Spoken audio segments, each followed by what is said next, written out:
Supreme court దళిత క్రిస్టియన్లకి SC హోదా వర్తించదు, వాళ్లకు రిజర్వేషన్ వర్తించదు అని తీర్పిచ్చింది. ఆ తీర్పు సరైంది కాదని, ఆ తీర్పును పునఃసమీక్షించాలని కేంద్ర ప్రభుత్వం వెంటనే జోక్యం చేసుకొని ఆ తీర్పును పక్కన పెట్టి ఇప్పటి వరకు ఎస్సీలు రాజ్యాంగబద్ధంగా వస్తున్న కొద్దిపాటి రిజర్వేషన్లని అదేవిధంగా కొనసాగించాలని, వారి మీద జరుగుతున్న దాడులు కులపరమైన దాడులుగా పరిగణించి ప్రభుత్వం చట్టం ప్రకారము దాడులు చేస్తున్న వాళ్ళ మీద చర్యలు తీసుకోవాలని.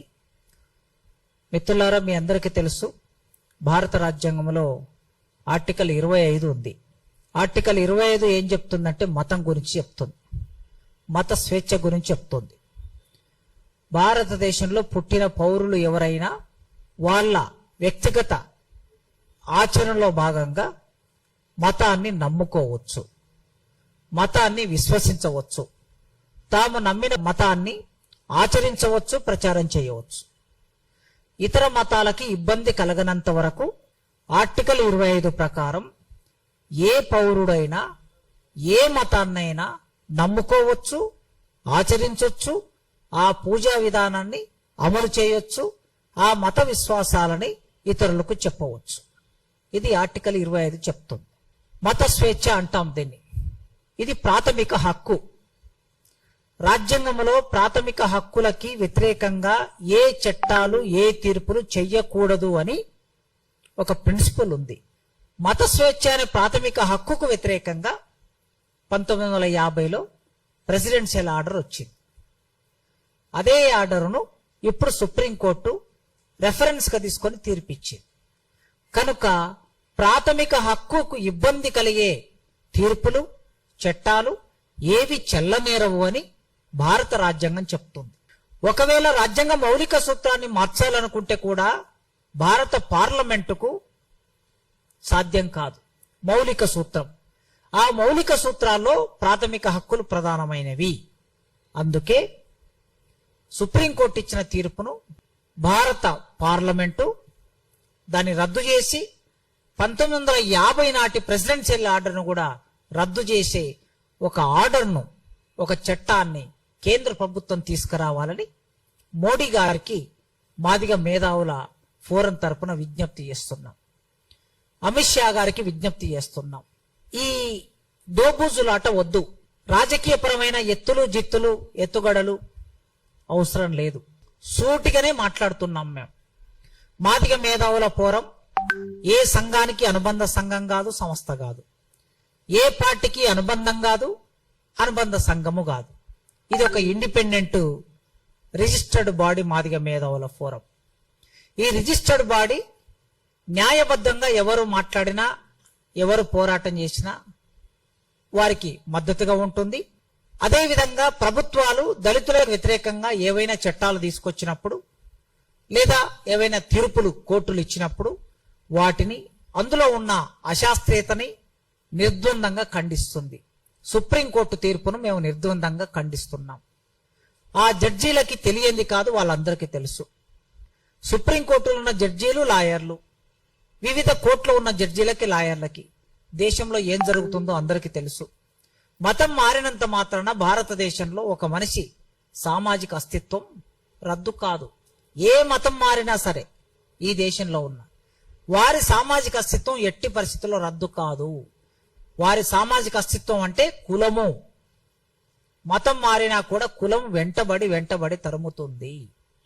అందుకే కొన్ని సంవత్సరాల కిందట, ఒక 200 సంవత్సరాల కిందట, 100 సంవత్సరాల కిందట భారతదేశంలో ఉన్న దళితులు క్రైస్తవ మతంలోకి వెళ్ళారు. తెలంగాణ లాంటి ప్రాంతంలో కొందరు ఇస్లాం మతంలోకి వెళ్ళారు. మహారాష్ట్ర లాంటి ప్రాంతంలో కొందరు బౌద్ధ మతంలోకి వెళ్ళారు. పంజాబ్ లాంటి ప్రాంతంలో కొందరు సిక్కు మతంలోకి వెళ్ళారు. ఇన్ని మతాల్లోకి వెళ్ళినటువంటి వాళ్ళకి ఎక్కడికి ఏ మతంలోకి వెళ్ళినా సిక్కు మతంలో కూడా దళిత సిక్కులే ఉన్నారు. అక్కడ ఇస్లాం మతంలో కూడా దళిత ఇస్లాంలే ఉన్నారు, ఎస్సీ ఇస్లాంలే ఉన్నారు. క్రైస్తవ మతంలో కూడా ఎస్సీ క్రైస్తవులే ఉంటారు. అందుకే కులము రద్దు కానంత కాలం రాజ్యాంగబద్ధంగా మనిషికి లభించే అన్ని హక్కులు తప్పనిసరిగా ఉండవలసిందే. సుప్రీంకోర్టు దీన్ని దృష్టిలో పెట్టుకోవాలని మేము మాదిగ మేధావుల ఫోరం తరపున విజ్ఞప్తి చేస్తున్నాం, డిమాండ్ చేస్తున్నాం. ఈ వ్యక్తులు దళితులకు కూడా ఒక ప్రత్యేక సంస్కృతి ఉంది, ప్రత్యేక జీవితం ఉంది, విశ్వాసాలు ఉన్నాయి. భారతదేశంలో దళితులు ప్రకృతిని నమ్ముకున్నారు దేవుడిగా. ఎల్లమ్మను, మల్లమ్మను, పుల్లమ్మను, పోలేరమ్మను, కట్టమైసమ్మను వీళ్ళు నమ్ముకున్నారు. వారి ఆహారపు అలవాట్లు వేరుగా ఉన్నాయి, వాళ్ళ నమ్మకాలు వేరుగా ఉన్నాయి. దళితులు భారతదేశంలో అసలు సిసలైనటువంటి, ఒక రకంగా చూస్తే అసలు సిసలైన హిందువులు దళితులు. కానీ ఏం చేశారు? అసలు సిసలైనటువంటి హిందువులనే ఆది మామూలుగా మాకు మొదటి నుంచి పాత గెజిట్స్లలో, బ్రిటిష్ గవర్నమెంట్ ఆర్డర్స్లలో, నిజాం ఆర్డర్స్లలో ఉమ్మడి మద్రాస్ ప్రెసిడెంట్స్ ఉండేది, ప్రావిన్స్ ఉండేది. ఆ మద్రాస్ ప్రావిన్స్ లో కూడా దళితులను ఏమని ప్రస్తావించారు వాళ్ళ గెజిట్ లో, వాళ్ళ ఆర్డర్స్ లో అంటే ఆది మాదిగలు, ఆది ఆంధ్రులు అని అంటే ఆంధ్ర ప్రాంతం నుంచి మద్రాస్ రాష్ట్రంలో ఉన్న వాళ్ళు, ఆది జాంబవులు, ఆది అరుంధతీయులు అనే మాట ఉన్నది. ఆది అరుంధతీయులు, ఆది జాంబవులు అంటే ఆది అంటే ఏమిటి? మొదలు అని. ఈ దేశంలో మొదలు మేమే. జాంబవంతుడు జంబూ ద్వీపం అని అంటారు. భారతదేశాన్ని జంబూ ద్వీపం, తర్వాత భరతవర్షాన్ని తర్వాత వస్తుంది. ఫస్ట్ జంబూ ద్వీపేనా అని మొదలవుతుంది బ్రాహ్మణులు చదివే మంత్రం కూడా. జంబూ ద్వీపం అంటే మొదటిది. ఈ దేశానికి ఉన్న మొదటి పేరు ఏమిటి? జంబూ ద్వీపం. జంబూ ద్వీపానికి నాయకుడు ఎవరు? జాంబవంతుడు. జాంబవంతుడు ఎవడు? మాదిగ. కనుక ఈ జాంబవంతుని మూలవాసులమైనటువంటి మేము భారతదేశంలో మొదటి నుంచి ఉన్నటువంటి వాళ్ళం. తర్వాతి కాలంలో మీరు కొన్ని పరిమితులు విధించి మాకు చదువు అందకుండా చేస్తే, మాకు వైద్యం అందకుండా చేస్తే, మాకు భూమి అందకుండా చేస్తే, మాకు పరిపాలనలో భాగం లేకుండా చేస్తే, మమ్మల్ని మనుషులుగా చూడకుండా మీరు చేస్తే, అప్పుడు వాళ్ళు మా దగ్గరికి వచ్చి ఈ దేశంలో మీరు పరిమితులు విధిస్తే, మీరు అంటరానితనాన్ని పెడితే, ఆ క్రైస్తవులు వచ్చి మమ్మల్ని ముట్టుకున్న మొట్టమొదటి మనుషులు వాళ్ళే. మమ్మల్ని దగ్గర తీసుకున్న మొట్టమొదటి మనుషులు వాళ్ళే. మమ్మల్ని గుడిలోకి రానిచ్చిన మొదటి మనుషులు వాళ్ళే. మాకు చదువు చెప్పిన మొదటి మనుషులు వాళ్ళే.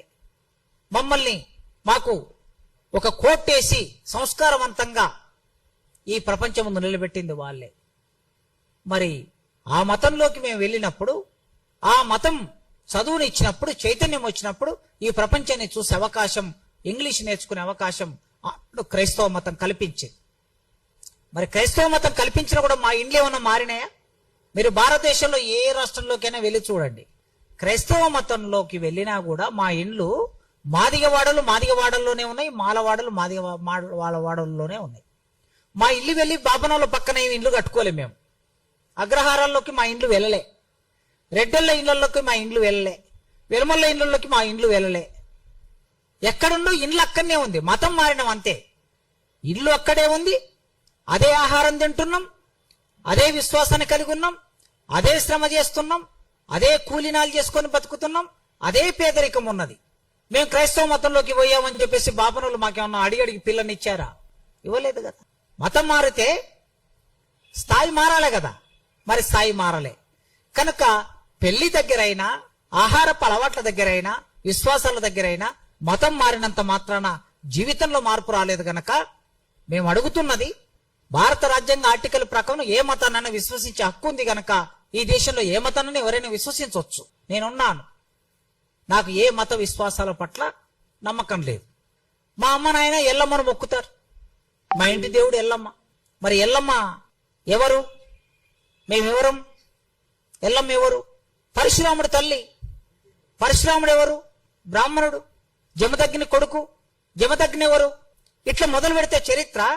కనుక ఏ మత విశ్వాసాలు లేకపోయినా నేను ప్రకృతిని నమ్ముతాను, మా అమ్మ నాన్నని నమ్ముతాను, అంతే నా విశ్వాసం. నేను క్రైస్తవుని కాదు, నేను ముస్లింను కాదు, నేను హిందువును కాదు భారతదేశంలో. అట్లా ఏ మతాన్ని విశ్వసించకుండా ఉండే హక్కు కూడా భారత రాజ్యాంగంలోనే ఉంది. హేతుబద్ధంగా జీవించే హక్కు కూడా భారత రాజ్యాంగంలో ఉంది. మన తెలంగాణలో వాళ్ళు జనాభా లెక్కలు ఇచ్చినప్పుడు మతం నమ్మనటువంటి వాళ్ళు దాదాపుగా ఏ మత విశ్వాసాలతో సంబంధం లేకుండా, నాకే మత విశ్వాసంతో సంబంధం లేదని ప్రకటించినటువంటి వాళ్ళు దాదాపు 4-5 లక్షల మంది ఉన్నారు ఒక్క తెలంగాణ రాష్ట్రంలోనే. కనుక మత విశ్వాసాలకు సంబంధించిన విషయం కాదు ఇది. నాకే మత విశ్వాసాలతో నమ్మకం లేదు, వేరే సంగతి. కానీ ఈ దేశంలో మతాన్ని విశ్వసించే వాళ్ళ పట్ల నాకు గౌరవం ఉంది. బ్రాహ్మణుల పట్ల గౌరవం ఉంది, బౌద్ధుల పట్ల గౌరవం ఉంది, ముస్లింల పట్ల గౌరవం ఉంది, క్రైస్తవుల పట్ల గౌరవం ఉంది. వాళ్ళు ఆ మత విశ్వాసాన్ని ప్రచారం చేసుకునే హక్కు భారత రాజ్యాంగం కల్పించింది. వాళ్ళ హక్కుకు ఎవరైనా భంగం కలిగిస్తే మాట్లాడే హక్కు నాకుంది. దయచేసి కేంద్ర ప్రభుత్వం వెంటనే జోక్యం చేసుకోవాలి. ఆనాడు సుప్రీంకోర్టు 2018లో ఎస్సీ ఎస్టీ అట్రాసిటీ చట్టంలో సెక్షన్ 18 తీసేస్తే ఒక జడ్జిమెంట్ ఇచ్చింది. జడ్జిమెంట్ ఇస్తే దేశవ్యాప్తంగా ఒక పెద్ద పోరాటం వచ్చింది.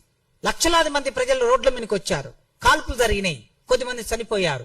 వెంటనే కేంద్ర ప్రభుత్వం మంత్రిమండలి సమావేశమైంది. మోడీ నాయకత్వంలో సమావేశమై మేము సుప్రీంకోర్టు తీర్పును అంగీకరించట్లేదు, సెక్షన్ 18 అట్రాసిటీ చట్టంలో సెక్షన్ 18 యథావిధిగా కొనసాగుతుంది అని కేబినెట్ ఒక ఉత్తర్వు జారీ చేసింది. మరి తీర్పు వచ్చి ఇన్ని రోజులైన తర్వాత ఎందుకు కేబినెట్ మాట్లాడలేదు?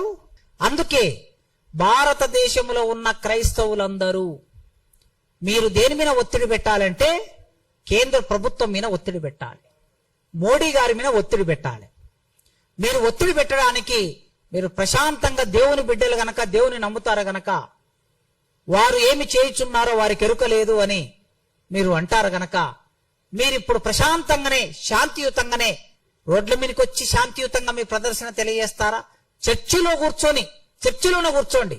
మొత్తం ఒక 24 గంటలు బైబిల్ చదువుకుంటూ కూర్చోండి, 48 గంటలు బైబిల్ చదువుకుంటూ కూర్చోండి. అంటే మరి ఈ దేశంలో ఎంతో మంది ఆ బైబిల్ నమ్మే వాళ్ళు ఉంటారో అప్పుడు అర్థమవుతుంది. అందుకే కేంద్ర ప్రభుత్వం మీదే ఒత్తిడి పెట్టాలి. డైవర్ట్ పాలిటిక్స్ వద్దు. దీంట్లో నేరుగా కేంద్ర ప్రభుత్వం చేయవలసింది, కేంద్రమే జోక్యం చేసుకోవాలి. ఇందులో కేంద్రమే చట్టం చేయాలి, పార్లమెంటే చట్టం చేయాలనేది మాదిగ మేధావుల ఫోరం తరఫున మేము డిమాండ్ చేస్తున్నాం.